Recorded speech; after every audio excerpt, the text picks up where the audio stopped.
Kami menyarankan teman-teman itu jangan sekedar misalnya mau coba-coba jadi PNS ikut ngelamar. Sebaiknya sih nggak seperti itu niat awalnya ya. Jadi diniatkan betul-betul bahwa kita mau melamar PNS dengan pilihan formasi sesuai dengan apa yang kita minat gitu.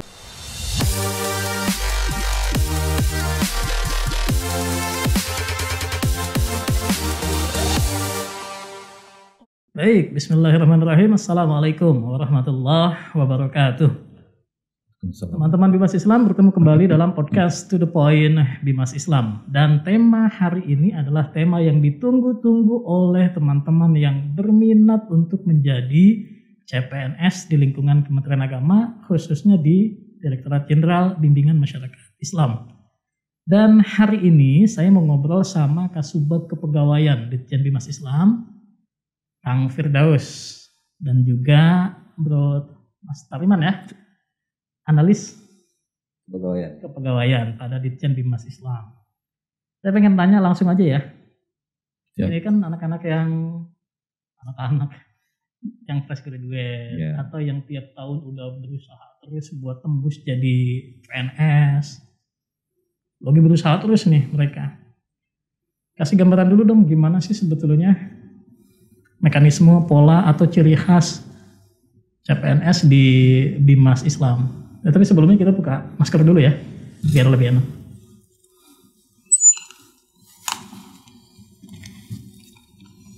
Oh iya, kita mesti sampaikan juga ke teman-teman bahwa proses pengambilan gambar pada podcast To The Point Bimas Islam ini sudah mengikuti protokol kesehatan dengan ketat.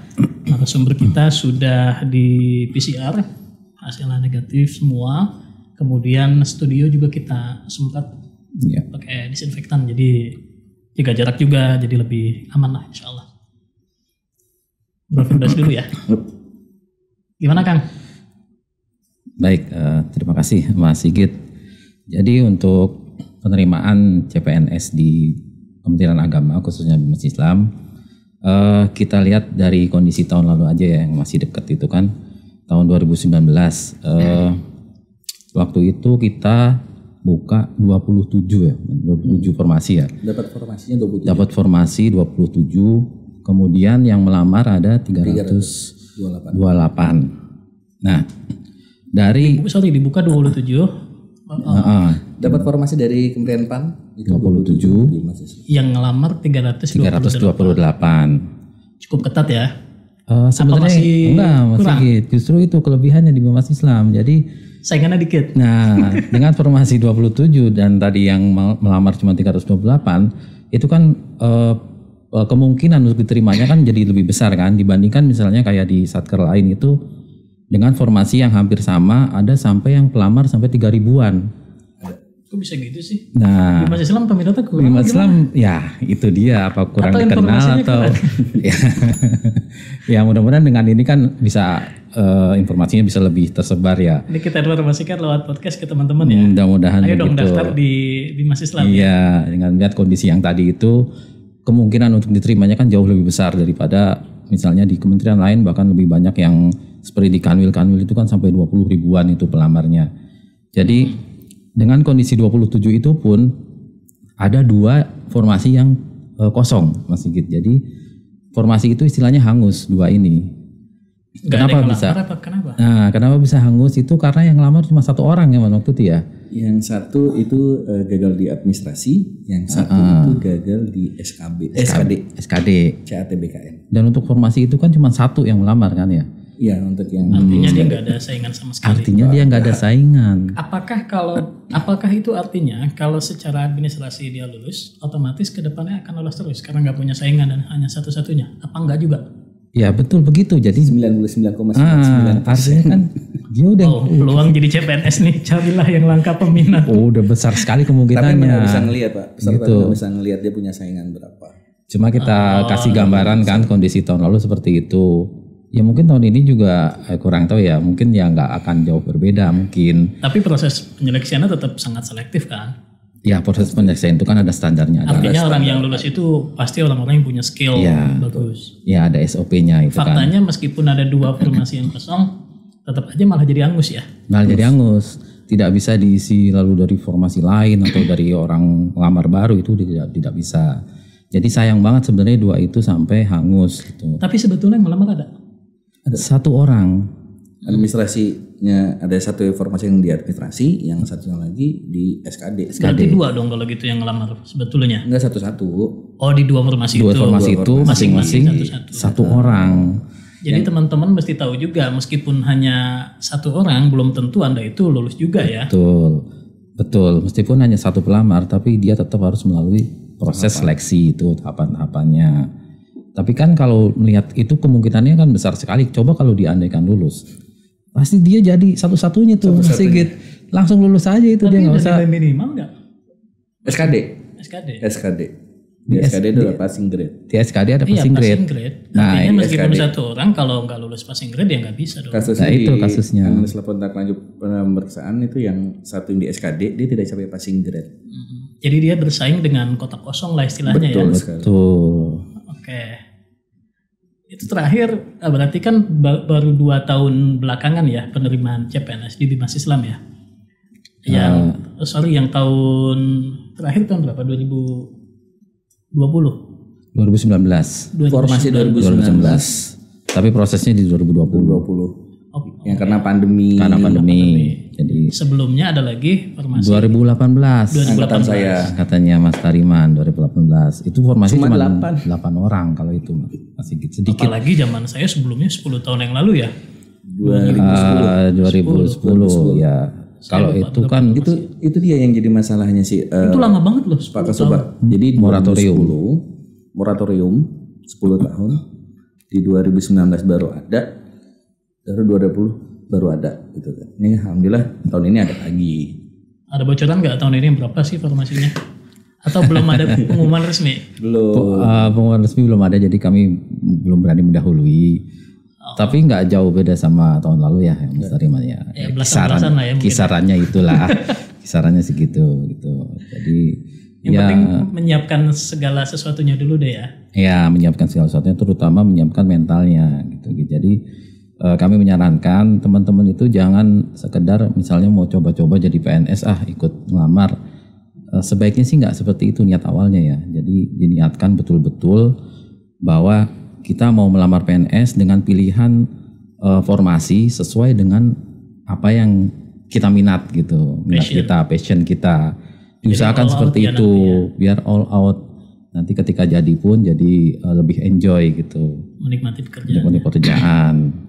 Tapi kalau misalnya seseorang melamar dengan formasi yang dituju, otomatis nggak begitu masuk, dia memang akan ada di posisi itu. Kan ya ini harus diakui di berbagai instansi pemerintah, banyak informasi berseluruhan nih, ngelamarnya sih di sini, tapi begitu diterima jadi PNS ternyata ditempatkan di bagian lain. Kalau sekarang gimana?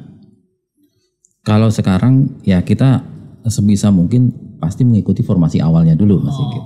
Misalnya Mas Tariman nih waktu ngelamar di formasi sebagai analis kepegawaian. Kalau beliau kan beda, udah JFT ya, fungsional. Oh ada 2 ya? Ada 2. Nah ini perlu informasi juga nih masyarakat nih.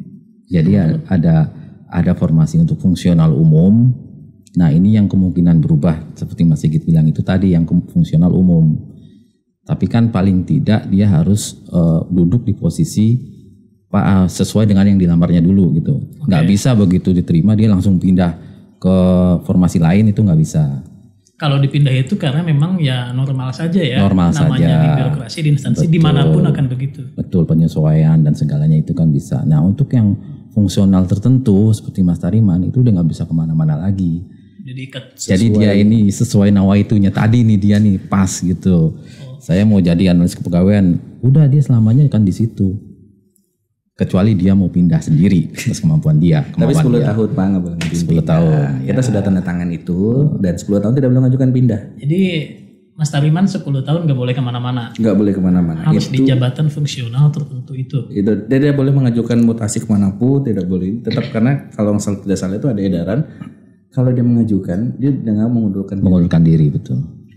Kayaknya teman-teman pemirsa perlu tahu juga apa sih bedanya jabatan fungsional umum sama jabatan fungsional tertentu. Kalau yang umum ini ngapain sih?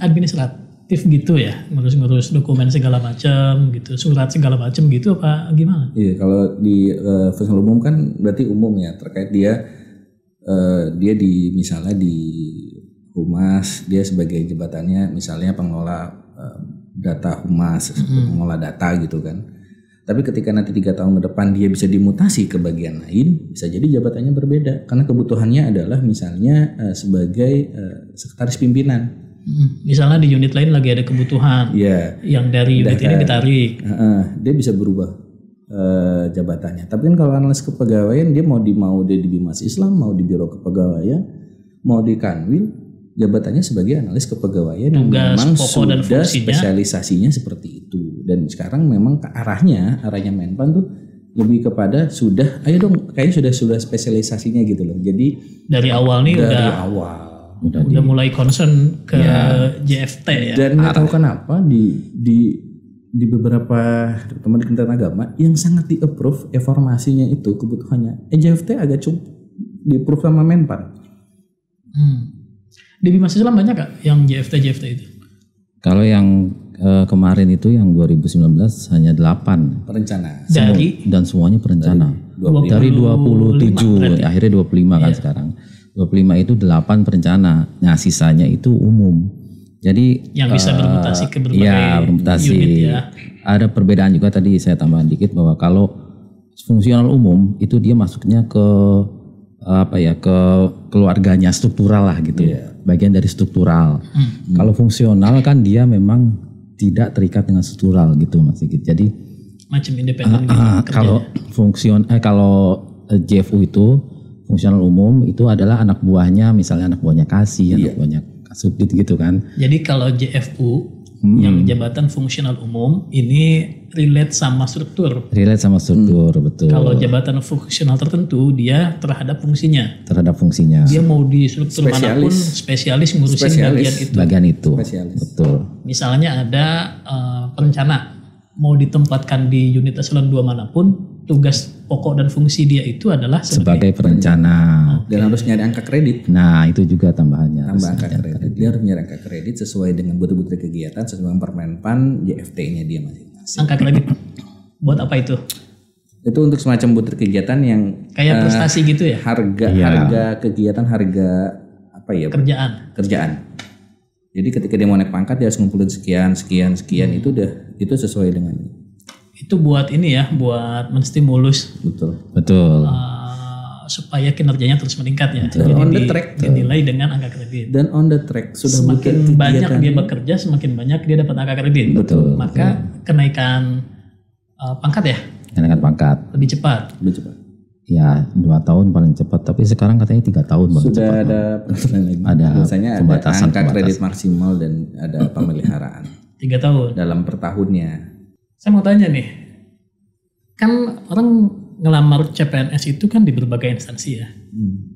Salah satunya di Kemenag. Begitu melamar di Kemenag dia juga pilih kan Direktorat Jenderal apa nih, apakah di unit yang mana. Kenapa sebaiknya teman-teman anak-anak milenial selain karena tadi formasi di Bimas Islam lebih terbuka lah misalnya istilahnya begitu, ada ciri khas nggak sih enaknya kerja di Bimas Islam itu? Ya sebenarnya ada sih perbedaan kerja di Bimas Islam itu. Jadi selain menjadi PNS itu kan kita mengabdi kepada negara ya. Gitu ya. Nah di Bimas Islam kita juga sekaligus melayani umat. Dalam hal ini kan umat Islam ya. Jadi selain kita mengabdi kepada negara sebagai PNS di Bimas Islam pun kita berkesempatan untuk melayani umat Islam. Kemudian kelebihannya apa? Kelebihannya itu yang jelas pengalaman yang didapat itu bakalan banyak banget gitu. Wawasan, pengetahuan, pengalaman akan menjadi lebih kaya teman-teman kalau kerja di sini. Karena kita menghadapi umat Islam dengan kompleksitas yang sangat tinggi. Lebih dari 230 jutaan umat Islam. Di seluruh Indonesia itu. Dari Aceh sampai Papua. Ya, Bimas Islam tugasnya adalah membimbing mereka. Membimbing keagamaan umat. Jadi teman-teman khususnya yang ini milenial ya, itu punya kesempatan untuk menjadi bagian dari sebuah program di Bimas Islam.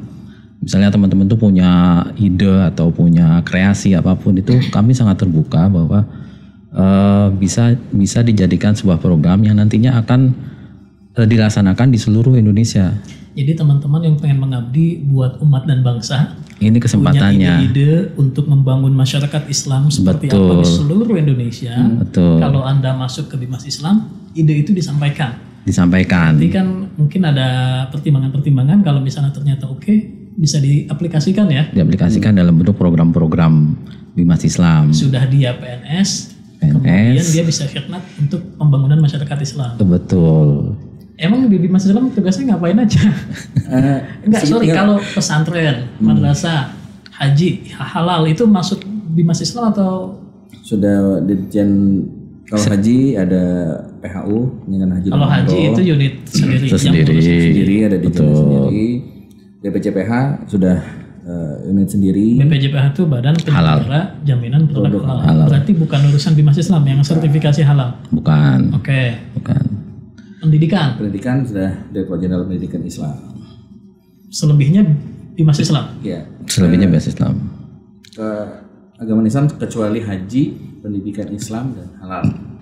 Semua urusan umat Islam kecuali urusan haji, halal, urusan halal, produk halal dan pendidikan. Pendidikan ini madrasah, kampus-kampus ya, pesantren ya. Pesantren. Di luar itu adalah tugas dan fungsi tugas Bimas Islam, betul. Apa aja tuh? Zakat wakaf. Zakat wakaf, terus ada di siaran Islam. Terus kalau urusan agama Islam itu ada hisab ru'yat, yang sidang isbat yang sidang isbat itu, ada kemasjidan, ngurusin masjid di seluruh Indonesia. Dan masih paham keagamaan Islam itu di Urais. Paham keagamaan Islam, ngurusin keagamaan Islam itu di Urais. Seni budaya, situs-situs keagamaan. Situs-situs, iya itu juga masuk. Ya. Jadi mengeluang pernikahan. Jadi KUA itu semua di bawah Bimas Islam ya? Iya, KUA itu adalah unit pelaksana teknis Bimas Islam. Jadi di bawah naungan Bimas Islam. Kan bayangan itu ngurusi Islam segitu. Sama gak? Kemitraan dengan Ormas Islam. Penerangan agama Islam, kemitraan umat Islam. Banyak sekali kan yang bisa digali, terutama untuk dapat sentuhan-sentuhan milenial itu kan masih terbuka lebar sekali di Bimas Islam. Dua di bawah Pak, yaitu Sekretariat Basnas dan UPG. Unit Percetakan Al-Quran. Unit Percetakan Al-Quran. Ya, itu ada di Bimas Islam. Bimas Islam. Pabrik percetakan Al-Quran di Indonesia milik Kemenak ya. Satu-satunya punya pemerintah ya Pak. Iya, satu-satunya percetakan Al-Quran milik pemerintah. Kalau itu ini ada. yang event MTQ Bimas Islam juga. Bimas Islam juga. Jadi kalau teman-teman ngelamar di Bimas Islam jadi CPNS, ini kayaknya udah sambil kerja sambil dakwah aja ya. Sambil dakwah, betul. Betul gitu. Pasti kan banyak juga. Ya pokoknya banyak kelebihan lah nanti pengalaman apa saja gitu. Kemudian gini Pak Kasubag, bahwasanya kita kerja, tapi kita manggil agama kita sendiri tuh gimana gitu caranya gitu ya. Tapi kerjaan kita akhirnya kerjaan kita sekarang yang sebagai abdi negara kerja, tapi tujuan kita memajukan agama kita sendiri loh. Ya itu. Betul. Kan kalau orang tua kan suka doa gini, mudah-mudahan anaknya menjadi anak yang berbakti bagi agama, nusa dan bangsa. Nah, di Bimas Islam itu banyak doa orang tua. Memajukan agama, iya kan? Nusa dan bangsa. Agama rukun, damai, negaranya maju kok. Dapat gaji. Sementara itu juga khidmat sama umat, ngurusin masjid, MTQ segala macam. Dan banyak kelebihan lain lah. Mungkin bisa nanti kelebihannya kalau mau penasaran bisa menghubungi Mas Sigit mungkin di Humas Bimas Islam. Beliau pasti seneng tuh jelasin kelebihan-kelebihan yang lain. Follow akun-akun medsosnya Bimas Islam. Akun medsosnya nanti bisa di bawah ini katanya. Betul. Nanti kita minta tim buat bikin template di bawah. Nama-nama kerjaan aja. Tapi gini, bahwasannya gini. Ini ya memang pengalaman saya pribadi juga ya Pak. Bahwasannya ketika kita ngelamar, kita harus browsing dulu nih, nyari dulu nih satuan kerja kita nih yang mau kita lamar. Kerjanya apa aja gitu kan. Benar. Itu tempatnya di mana, kita mikir transportasinya, terus kita mikir juga kerjaannya semacam apa. Dan ketika ngeliat Bimas Islam, mungkin selama ini kalau teman-teman ngelihatnya hisab ruqyat sidang hisbat itu cuma di TV, ketika masuk Bimas Islam langsung jadi pemain di sana. Terus ketika MTQ hanya bisa menonton di berita-berita, akhirnya dia bisa terlibat jadi panitia di sana misalnya. Seleksi imam masjid ya. Buat di luar negeri. Wow. Itu kemarin saya rame di kampung. Bisa terlibat. Itu ponakan saya lulus mas. Oh itu di kantor pak. Iya caranya gini-gini. Enak tuh kan jadi bahasanya. Sidang isbat ya Sidang kan. isbat. Bisa ikutan syuting kan di sidang isbat. Sorry deh, dulu waktu saya ngelamar itu, saya kan background pendidikan keagamaan. Kalau ngelamar ke Bimas Islam, Kemenak inline lah. Masuk ya. Betul. Nah, kalau misalnya mahasiswa atau fresh graduate dari jurusan umum, ada formasi nggak ya di Bimas Islam? Banyak nggak sih pegawai Bimas Islam yang backgroundnya ekonomi, IT misalnya? Masuk nggak? Saya psikologi. Psikologi ya? Iya, saya psikologi. Nah, Bapak apa? Saya hukum. Dihukum. Capek dong dihukum. Iya. Jadi tidak melulu harus sesuai dengan arus ijazahnya keagamaan, tapi memang bahwasanya semua sudah ada regulasinya. Pendidik formasi A dia harus punya ijazahnya apa itu sudah ditentukan sama Menpan. Dan kita ketika analisis jabatan, ketika kita mengajukan formasi kita kebutuhannya misalnya kita lagi butuh pentahsyiah musyaf Al-Quran sebagai quality control di unit celang Al-Quran kita lagi mengajukan itu. Ijazahnya ya harus berarti keagamaan Islam yang benar-benar kayak fikih, tafsir, musyaf Al-Quran. Itu mesti hafiz dong. Harus habis 30 juz. Oh jadi para hafiz bisa jadi PNS di Bimas Islam. Ini cita-citanya kami di kepegawaian Bimas Islam. Bahwasanya kalau misalnya kita mikir gini waktu dengan Pak Kasubag, atlet aja yang prestasi itu bisa jadi PNS.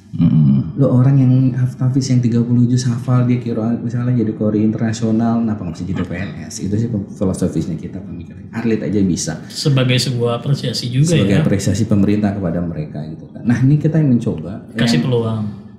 Hafal 30 juz kita berikan itunya. Makanya kita sedang mengajukan itu ke Biro Kepegawaian dan dari Kementerian PAN dan RB. Ini kalau teman-teman yang minat para pemburu CPNS ini udah mulai browsing-browsing nih, mereka kan juga ngebuka website bimasislam.kemenak.go.id, jadi ada gambaran tentang Bimas Islam. Tapi belum dapat juga nih informasi kapan sih mau buka formasi misalnya, dalam waktu dekat ini atau masih lama, atau emang belum ada informasi gitu. Teman-teman bisa dapat info nggak kira-kira kapan? Dalam waktu dekat atau gimana? Kalau sebenarnya sih dalam waktu dekat ini ya pengumuman udah mau keluar ya, cuman kita lagi menunggu kepastian aja surat dari Menpan karena belum terbit yang untuk formasi Kementerian Agama. Tinggal nunggu itu aja Mas Sigit. Nanti kan serempak dengan satu Kementerian Agama, termasuk juga semua satker di bawah Kementerian Agama, serempak semuanya, termasuk juga petunjuk teknisnya. Serempak Kementerian Agama atau seluruh instansi KL? Itu ranahnya nanti Panselnas yang di Biro Kepegawaian. KL itu Kementerian Lembaga ya, bukan Kuala Lumpur. Oh iya, lembaga dan daerah KLD. Berarti yang penting teman-teman stay tune aja di akunnya Bimas Islam atau Bimas Islam. Nanti informasinya bisa didapat di situ. Bisa. Tapi jadwal sih formasi kita belum dapat karena nanti kan diumumkan secara resmi oleh dari Kementerian Agama. Tapi kalau jadwal sudah mulai ada gambaran. Hilal udah kelihatan Pak dari BKN. Ada. Dari BKN ada. Ya karena kan kita harus berpacu sama surat resmi dari BKN gitu terkait dengan jadwal penerimaan. Tapi kalau kami dari kepegawaian sih bilang dari awal baca dengan teliti karena ketika seleksi dimulai ketika Anda membaca pengumuman. Maksudnya gimana tuh? Baru baca pengumuman aja Anda sudah mulai ikut seleksi? Oh iya nih, gue nggak masuk nih di sini beda jurusan itu udah terseleksi. Iya, memang harus teliti sih, Mas. Kadang-kadang kan ada yang misalnya fotonya harus background biru dia kasih merah, ya itu kan akibat dari kurang teliti membaca. Sebenarnya kan itu hal-hal sepele ya. Jadi memang itu harus teliti dulu. Iya ya, yang surat lamaran harus pakai tulisan tangan. Tulis tangan, nanti ada yang diketik segala gitu kan. Supaya bagus Pak tadinya pakai font yang kayak tulis tangan handwriting. Contohnya sejarahnya Mas Sigit, Pak Kasubag itu udah tahu nih formasinya ini, jasanya ini, dia ngelamar aja gitu maksudnya. Dia nggak baca itu, mungkin baca tapi ya milikan aja Pak siapa tahu masuk. Padahal sudah tahu ijazahnya tidak masuk misalnya, tapi dia mau nekat gitu misalnya. Ternyata langsung nggak lulus. Ya pasti nggak lulus. Berarti kan nggak memenuhi syarat. Seleksi dimulai ketika Anda membaca pengumuman. Anda jangan bongkar itu dong. Gampang bagian ini nanti saya cut. Nah, alurnya apa aja sih? Lama nggak alur masa rekrutmen CPNS itu? Habisin waktu berapa bulan? Dari mulai pengumuman sampai Keluar NIP. sampai keluar sampai diterima. Kalau kemarin lama karena ada pandemi ya. Pandemi kita Ya. diundur. Seharusnya nggak begitu lama ya, paling berapa bulan, 3 bulan kali bisa ya Mun, ya. Sekarang kan masih Secara pandemi. keseluruhan. Nah itu dia, kita belum tahu nih nanti sekarang masih dianggap pandemi seperti kemarin atau gimana prosedurnya. Karena sudah mulai terbaca polanya ya. Atau mulai Belajar terbaca dari yang polanya. lalu ya. Iya, Sudah mulai sedikit terbaca sih bahwasanya sudah pasti pemberkasan secara digital pakai SCN. Mereka mengupload sendiri. Seleksinya digitalisasi juga. Digitalisasi administrasi ya, administrasi. Nanti verifikasi berkas pun dia tidak pakai fisik, hanya tetap digitalisasi juga pakai akun SCN-nya BKN. Oke. Terbentar masa sanggah. Wawancara juga nanti kemungkinan besar, tapi nanti kita belum lihat rule of the game-nya sesuai dengan juknis karena nanti kan terkait dengan itu pasti Biro Kepegawaian akan mengajak bareng kita semuanya untuk membahas, mendiskusikan juknisnya lebih lanjut. Yang penting diikuti aja dulu. diikuti aja alurnya dulu, ya. betul. Gimana tadi ada masa sanggah juga? Tahun ini ada 2 kali masa sanggah yang berbeda dengan tahun lalu. Apa itu masa sanggah itu? Masa sanggah itu gini, ketika sudah mengambil pengumuman administrasi misalnya, ternyata dibilangnya contohnya harus menguploadnya ijazah asli. Harus mengupload ijazah asli. Asli. Oke. Dia menguploadnya fotokopian. Padahal disuruhnya asli ya. Asli. Artinya di scan. Scan asli. Dia banding. Oh enggak dong, saya nggak terima. Ini kan saya ijazahnya asli. Tapi kan dia fotokopian bukan asli gitu. Itu simpel sih. Jadi emang mesti teliti ya. Betul. Tapi meskipun begitu pemerintah tetap membuka peluang. Membuka. Kalau ada ketidakpuasan dalam proses seleksi Betul, ini, betul. Anda diberi kesempatan untuk menyanggah. Betul. Iya, Nanti jadi akan dijawab. Iya. Ada jawab masa sanggah. arah sanggah ini sebenarnya kan tujuannya untuk kesalahan-kesalahan yang tidak sengaja dilakukan oleh pelamar. Karena kan ada juga tuh yang error-errornya akibat teknis atau sebagainya. Nah itu yang menjadi sasaran sanggah ini sebenarnya Mas Sigi. Jadi kita kasih kesempatan lah. Ternyata bukan salah dia tuh, nggak taunya gitu. Oke. Ternyata Jadi dia memang bisa mengajukan dalam tanda kutip kayak ngegugat lah gitu istilahnya. ngegugat. Ternyata dia pokoknya intinya bukan salahnya pelamar, nggak taunya ini. Kecuali kalau memang nyata-nyata kesalahan dia, kita tetap nggak Makanya akan. ada jawaban juga. Karena ada jawaban, betul.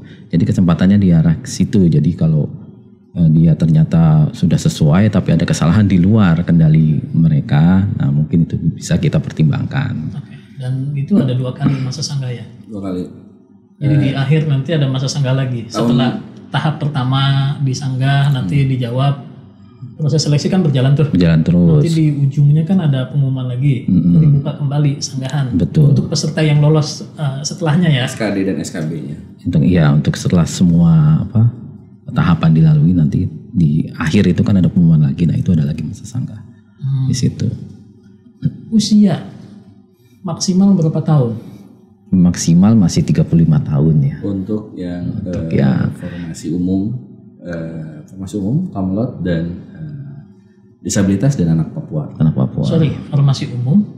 Disabilitas, Kamlot, Kumlot itu 35. 35. 35 tahun. Emang di luar itu ada yang bukan 35? Dosen yang S2 S3 itu 40 ya. 40. Oh, kalau yang untuk S2 S3 itu bagi yang S3 itu pendidikan ya? ya, yang kan sudah S2 dia di kayak dosen ya? Dosen. Tapi kalau dosen bukan Bimas Islam ya? Bukan. Jadi kalau Bimas Islam semuanya maksimal 35 35 tahun. Dan kita karena jalur umum, masih umum. Sorry, 35 itu pada waktu mendaftar? Iya, dihitung pada saat pendaftaran. Per di apply atau per seleksi dilakukan atau ada Apply, nanti di pengumuman bunyi nggak? Di pengumuman biasanya ada tuh. Biasanya sih per pengumuman itu, per rentang tanggal pengumuman itu. Jadi pada waktu pengumuman itu nanti maksimal usia dia. Kalau besoknya dia sudah ulang tahun ke-36 ya it's okay, dia pada waktu mendaftar dia masih 35. 35 ya. Jadi kalau sekarang udah ada yang 27, 28, 29 masih punya kesempatan juga ya.